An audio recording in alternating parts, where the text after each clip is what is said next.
তোমাকে না জানিয়ে তোমার এই কালো কুচকুচে চুল আমি সাদা করে দেব, রুখতে পারবে? তোমার এই চোখের লাল চাহনি আমি ঝাপসা করে দেব, ঠেকাতে পারবে?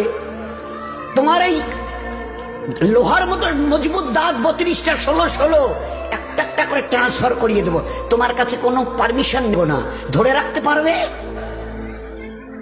এইভাবে আস্তিন গোটানো মাসল ফোলানো ধরে রাখতে পারবে তো? এরকম করবে না তো? এইভাবে এরকম হবে না তো?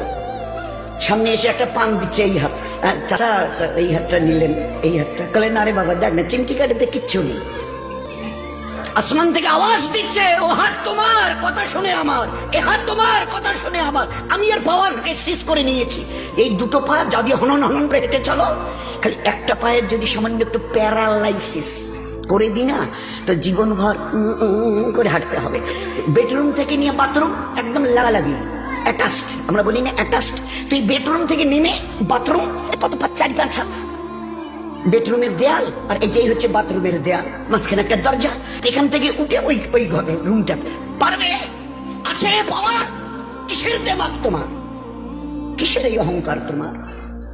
শুনুনি কোনদিন নবীজির কাছ থেকে অহংকার, তাকাব্বুর এটা আমার চাদর, বড়াই এটা আমার চাদর, আল্লাহ বলছেন। আর আমার চাদর ধরে যে টান দেয় তার ঠিকানা কোথায়? এবার বলেন না, সবাই কম বেশি জানেন।